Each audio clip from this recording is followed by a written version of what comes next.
Hello and welcome to using the FLiPN pattern for Edge AI. That's when you use Flink, NiFi, and Pulsar together to solve really complex problems. David and I are going to go through a couple of slides, little demo just to give you a feel for how you would develop IoT edge applications using this pattern and these open source technologies that work together really well and scale out tremendously. I'm Tim Spann. I'm a principal developer advocate working with all the streaming stack. I run some meetups, do some events, do some blogging, and we'll go into some cool tech. And I'm David Kjerrumgaard. I'm a developer advocate at Stream Native. I publish some books there, Pulsar in Action. I also contribute a lot of code and give a lot of talks around the world, and I focus primarily on NiFi, Flink, and Pulsar. So thanks, Tim, for having me. Yeah, it's the dream team. If you're interested in these three technologies, these are probably the two people who like them the most. Every week I put out a newsletter, covers all kinds of streaming stuff, all the fun tech out there. Very easy to check all the time. We do meetups all over the place. Just look for them. And they cover all the technology that you like. Today we're going to cover introduction to these technologies, a little overview, some examples, and then a little bit about each of the streaming tech there that's important for this pattern. Pulsar to be able to get anything in the stream, Flink to do some processing and joining, NiFi to scoop up the data and shove it into Pulsar and get it working. And that's really the FLiPN stack or FLiPN pattern or FLiPN Federation. I've been talking with some of our friends. You know who you are, Peter, online about should you use the word stack, going back all the way to the lamp stack. Probably not, but it's a bunch of things together, pattern, module, just a guide, some examples, best practices, things that work together really well to make things easy for you to build streaming apps. Everything's Apache. They all work together really nice. David wrote the connector from NiFi to Pulsar. There's a really solid connector from Flink to Pulsar, and also things like Pinot to Pulsar and a lot of other projects. Once you get into Apache, things just really fit together really well. Again, that is the reason why we like to use that together. With this pattern, it could really accelerate what you can do as an edge data engineer, whether this is just grabbing that raw sensor data, log data, and get that into a stream, or it's even more advanced where you've got, different models running at the edge, cameras connected to GPUs, different accelerators there. And you'll see there's a lot of different people involved in these projects, lots of framework language options, connecting to different clouds. Most of you out there, probably some kind of engineer. To be a cloud data engineer involved in these edge things, you're going to need, Python comes up a lot, or Java. Both of those work really well within this pattern. And you should know a little SQL. My cat is always messing with the camera. He likes the tools that we use. He thinks I'm spending too much money on all these devices, but what can you do? AI, obviously we can run that within NiFi, within Pulsar functions, Flink, at the edge in these different agents. And at some point, it's going to run this whole talk for me and fix any typos. So hopefully we'll see that happen. A lot of different projects. If I listed all the Apache projects, we could probably spend the whole 30 minutes. There's so many beneath the covers, so many that work together. Calcite's used everywhere. You got Bookkeeper, you got Zookeeper, you got different registries, Tika, whole bunch of different projects. OpenNLP, I've been playing with some good things in there. Iceberg, all of them work together.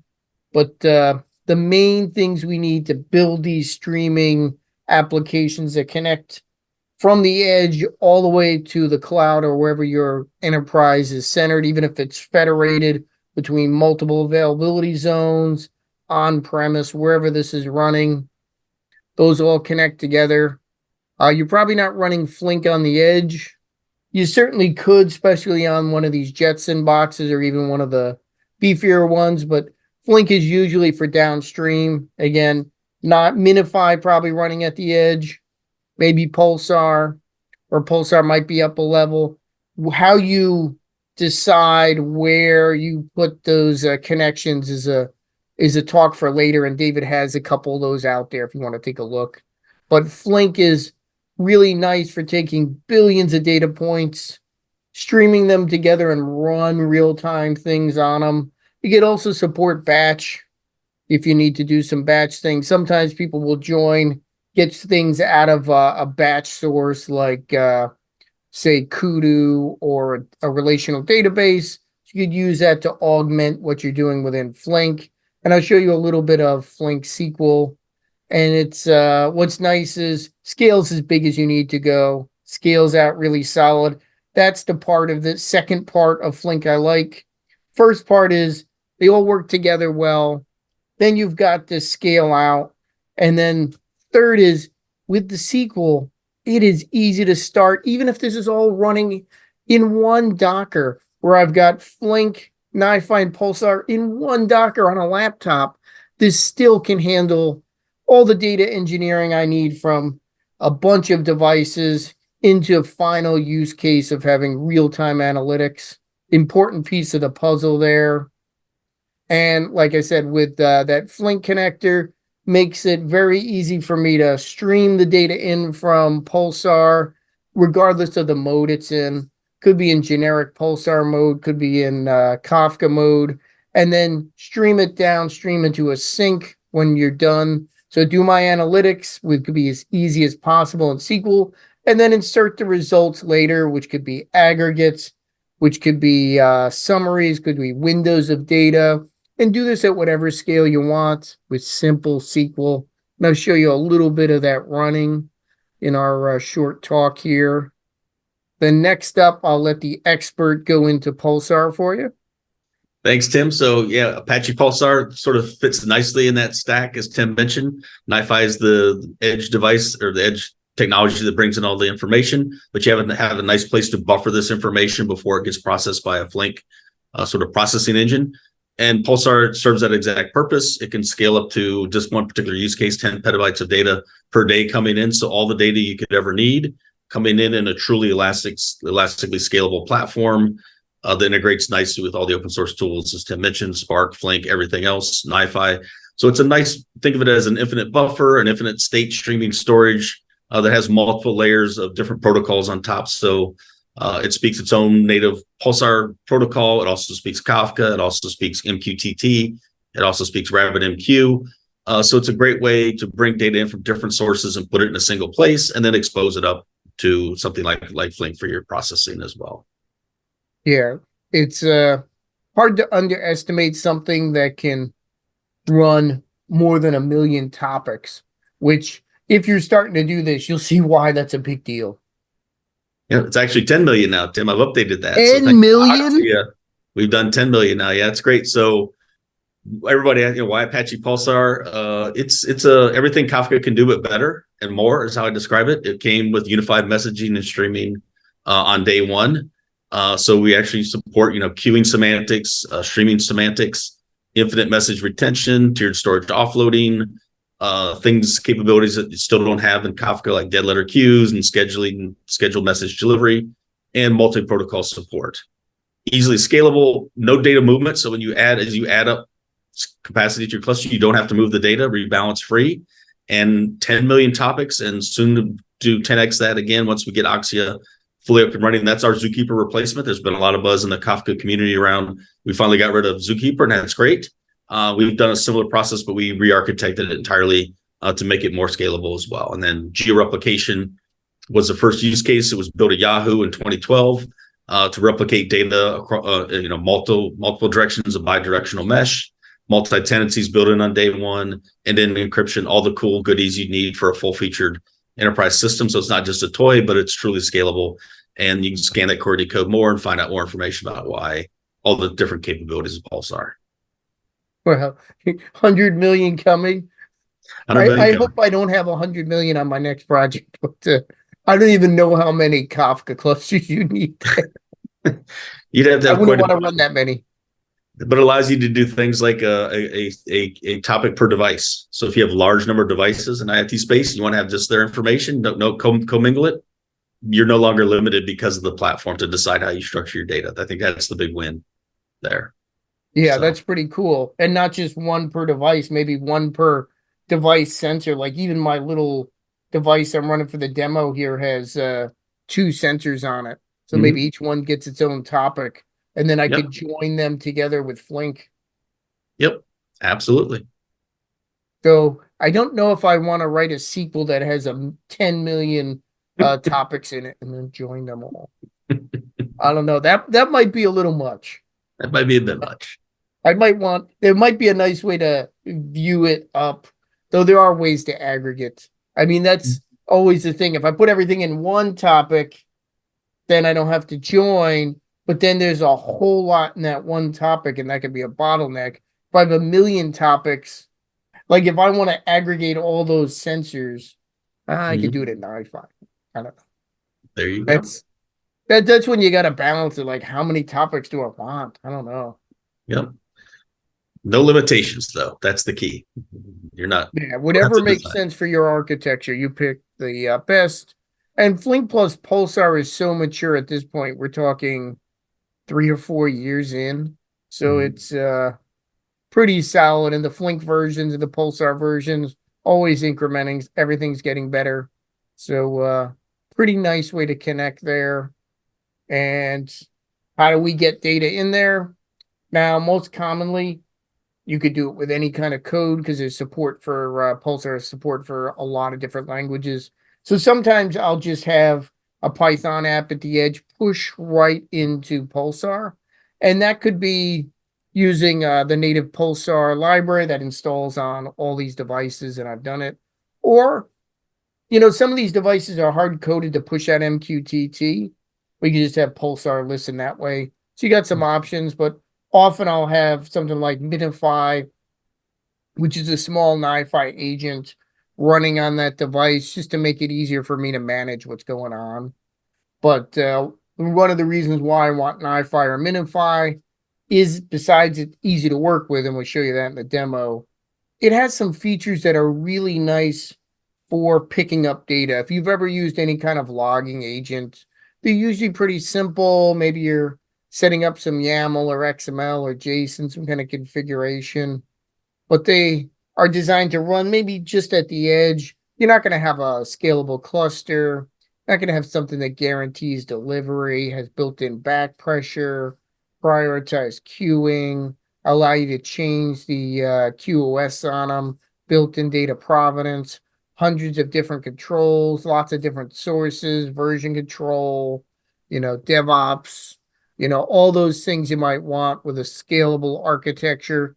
Maybe the last people still using Zookeeper, though depends what environment you're in. That could also be done otherwise in Kubernetes, but pretty straightforward, but it's just designed so you don't lose data. They keep adding new ones. I'll show you a little bit of NiFi 2.0 and the additional records we can read. So I can read all these type of data, convert that into a format that's easier to use within Pulsar and Flink, like Avro, and then use that to join together data.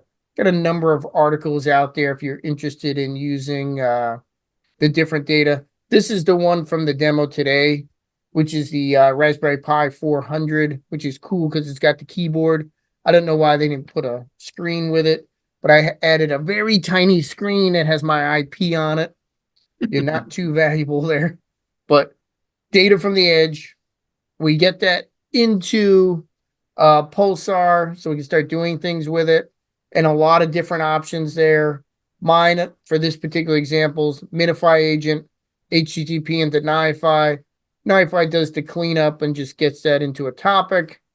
Flink does the simplest possible SQL, gets it, and it can push it anywhere. I mean, it could go into another topic and then someone else can consume it. You've got a lot of options there. And I'll show you some inside the demo. Just wanted to show you different examples. And there's lots of different sources of data that NiFi, Flink, Pulsar can read, not super hard. And then once we get it out there, very easy to distribute the data for people to write apps or whatever you want there. But that's all the slides. Let's see if we've got things running here. Hopefully things haven't timed out. Seem to be okay here. So I have, this is NiFi. This is NiFi 124, which is a newer version, but not the 2.0 ones. So I've got a controller here that is receiving NiFi calls. And NiFi is the ability to listen to REST endpoints on demand and take any data. You don't have to have it fixed to some schema or some specific class of data. Anybody who wants to call it, just post data on this port and I will consume it. Pretty easy. And then I have a provenance and all the data that's come in. And I know how long it was, what type of data, what the data was, if what the user agent was, plus the data itself, which in this case is JSON. Pretty straightforward. And then I could process it, route it. And in this case, I'm consuming it in here. I paused the live data. So we've got a bunch of data coming in. So it's not the limited amount. And then I'm pushing it to Pulsar and elsewhere. But how did I get that data? Well, on that device, that Raspberry Pi keyboard, I have a NiFi agent, and it's running a shell script to run some Python to grab some sensor data. I set that agent that you saw there. And then if it's not empty, I'm calling NiFi via HTTP and just sending it into that port. So the data is just streaming in. If that agent's not running, I'll see what's going on. I could see all the metadata about that particular agent. I can also change it and debug it on the fly if I need to. I'll see all the alerts going on. Sort by that. If I have a ton of different things going on at once, I could see that. I could see if something's offline, and I can delete new things if need be. I can see if there's new things on that device, if someone's done an upgrade. Lots of different things you could do. Pretty easy way to do that. So we got the data from NiFi streaming into Pulsar, and this is an easy way to run Flink. But behind the scenes, it's just regular Apache Flink, and there's no jobs running yet. And I'll just start my query here in this UI. And as you can see, it deployed the job already. I only have one node because this is running on a laptop. If I had a massive cluster, you know it's going to look different? This UI is going to say there's more resources. You don't have to code differently. You don't have to write SQL differently. It's just going to take that data in from the table, filter it out wherever it makes sense. And here we're showing a sample of that data as it comes in. And what I do with that is I've got a little materialized view that takes a cache of that data and presents it as a REST endpoint. And then I could just put it in a dashboard. But I could have also written this dashboard directly against Pulsar using the Pulsar's WebSocket API. Depends what you're doing. Really, I should be joining this to another data source. And there's lots of different things I could join that to, depending on what tables I have out there. Like this one, I'd probably join this to multiple devices that are either the same or similar. Maybe looking at ones that have similar regions or maybe from the same area or have similar sensors. Like here, I'm looking at carbon dioxide and volatile chemicals in this area. So I might use that to pinpoint things going on, based on what's going on there, and maybe join them based on lat long. I should probably add lat long based on where it is.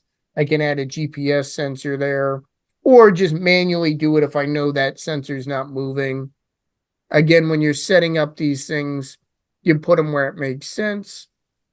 And as you can see, more data shows up. This is because another record came off the device, got pushed to NiFi. NiFi did a little bit of cleanup on it, and then we pushed it into Pulsar, and then Flink got that event, and it shows up here, and then it'll update this materialized view with any updates, and then we can push that to a dashboard, Jupyter Notebook, a regular application, or maybe another Flink app, or maybe a Spark app. I mean, you have a lot of options here, or it can be pushed into data sync like Pinot or Hive or Kudu or HBase or Mongo or a relational database. Lots of options there. Depends on what makes sense for you. I want to show you another thing we have here. And this is the latest candidate release for Apache NiFi 2.0 that runs on JDK 21, which is super fast and has the ability to run Python. And there's a couple of Python processors built in for doing some cool stuff like chunking documents, parsing them, interacting with ChatGPT. You know, you got to put your keys in there. Pretty fun. Pushing to different vector stores like Chroma and Pinecone. Also, there's a couple new processors I like. One that'll listen to Slack. So if I post a message to Slack, it'll get pushed into NiFi will grab that, and we'll be able to process data coming from Slack, which is really cool. Another new feature is I can now take groups of processors and run them as stateless. So it runs in its own clean environment, isolated from anything else, and it runs from start to finish as sort of a job or a function as a service, runs that, completes, and you get the logs and results, and then it'll stop depending on how you want to schedule that. Here we've got it to run in 1 minute segments. It depends on how you want it to go. Typically with these, you'll do something that's triggered by, you know, a time. Say, you know, maybe I'm listening for S3 changes or a syslog. Something lands in a file system, you know, like list. This will get anytime a new object shows up, and then maybe we run some processing against it, and then we're done. Just gives you an example there. Lots of different things you could do. Just wanted to show you the new NiFi 2.0. Also has the ability to read parameters dynamically from different servers, like 1Password, like a database, like Azure Key Vault, AWS Secrets. Nice way to do that. Couple of new features in the new system are pretty cool. Flow analysis. So it can make you, and this is a area where we need a lot of work. So new people who are learning NiFi, you could add stuff to their server to dissuade them from doing things that may be problematic. With this one, you could tell them not to use certain component types. You know, NiFi still has a bunch of them that haven't been deprecated yet. And any of the ones without records, if you're using structured data, you might want to not use them, because we've added new ones for Excel, for window events, for YAML, for Grok. So you could do a lot there. Makes it pretty easy. Let's get back to this here. I think we're pretty close to the time here. I want to thank David. Hopefully everyone has learned some decent stuff on using the FLiPN pattern, and definitely reach out if you're interested in seeing more on Pulsar, on NiFi, on Flink. All these are very cool ways to write apps. And as you can see, there was no magic there. Setting these things up is pretty easy, especially if you use the cloud managed services for them, even if not within a Docker container or Kubernetes. It's a couple of clicks, things are running. As you saw, drag and drop, some simple SQL, and things are just running for you, and you get your data. You do with what you want with it. I mean, we can join things together. Like Flink has got a pretty rich SQL here. Here I'm joining two different topics based on a similar lat long. Lots of different things you could do. You could also use Debezium here, so I can load from relational tables, join them together. Pretty powerful way to do that. And with this, I can join things like Pulsar and Kafka together. I can join a database table with a topic. So a lot of options there. Thanks for coming to the talk. David, you want to send them out?